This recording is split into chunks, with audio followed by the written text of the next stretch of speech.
Welcome in. It's day 19 and you're here with the Meeples Champion. Today I wanted to go over one of my favorite big finds when I visited PAX East a few years ago. Every year I go to PAX East, probably gone for 6 or 7 years in a row, and I always try to find a game that I haven't heard of at PAX. I try to find a game that's usually with the creator, or at least in a big booth with people who were part of the project's creation. And I've had a couple great successes, and one of those would be the very top success for me. Would have to be We're Doomed. We're Doomed is a very interesting, quick-paced game. It is a 15-minute game. That is all. You have a big timer, you put it out on the board, you flip it, everybody starts, and you pass bags around. The idea is that we are all representing different nations, and that we are at the end of the world. Something's happening, could be whatever you want to call it, but somehow the Earth is going to explode and we're all going to die. So the only way to survive is for all of us to work together and to build a rocket and try to get off the planet. The problem is we only have so much time to build the rocket, and there's only going to be so many seats on the rocket. So you're working as a team with the understanding that depending on how much work is done, only so many of you will actually get off the planet and win. So how does that work? Well, when the bags are passed around, you have the option. You can either take mechanical parts, which means these are going to be potentially helping to create the rocket, or you can take influence, meaning that now your country has more influence, meaning that you will be the one chosen first to go on the rocket.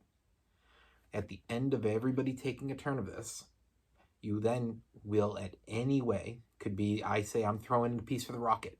Somebody says they're throwing in 2, I throw 2 more. You keep doing this until everybody's calmed down. Now the timer's running this whole time.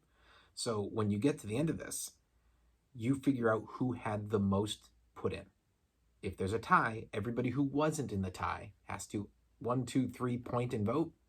And whoever ends up winning ends up getting to A, get an influence, B, be the first player for the next round, and C, they draw a card off the top of the deck and they read it.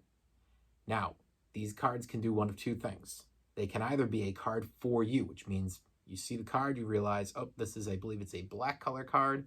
That's my card. I don't have to read this. Or it's a white card, meaning it is for the table, and I'm going to read it aloud. So you figure out what your card is, you do it, and then you do the same thing again. You pass the bags, you choose what you want. You have to get at least 40 pieces into the box in order for it to even make the rocket. And now you have 1 chair. And then you keep going. Now this game maxes at 10. In my opinion, the closer to 10 you are, the better, because it just causes more chaos. But as you're going through, you're trying to get this rocket built. Every 10 extra pieces is another seat. So in order to get all 10 people off of the planet, you're going to need 130 pieces in there. Never going to happen.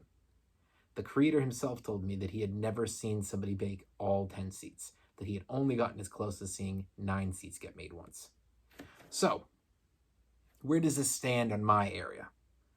I think that the game is small, so the theme definitely is there. You are overwhelmed by the theme during this. There's not a board.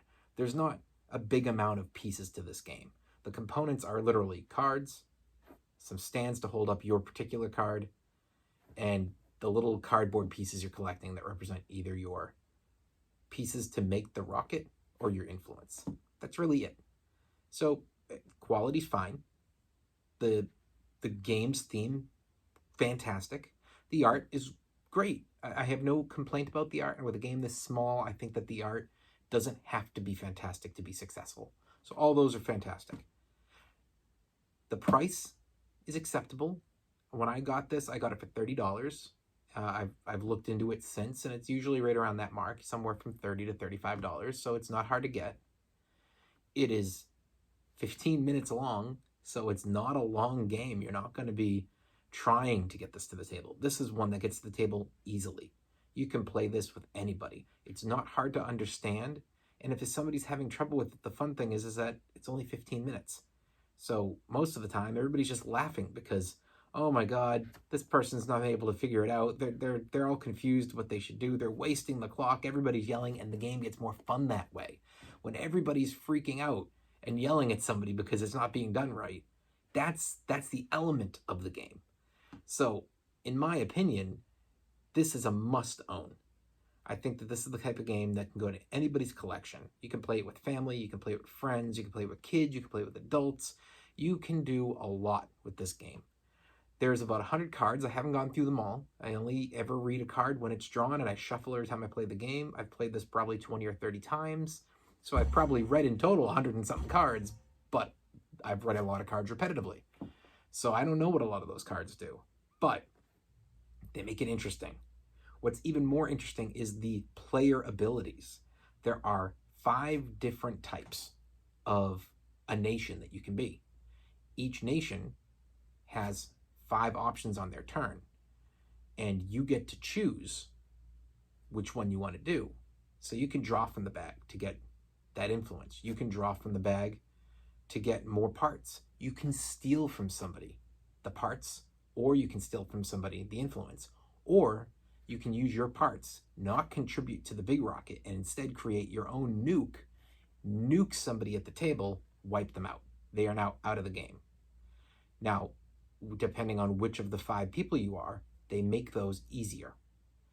You'll have one of those things be cheaper to do. So maybe normally you would get 1 influence, but you play somebody who gets 2. Normally you'd get 2 mechanical parts, you play somebody who gets 3.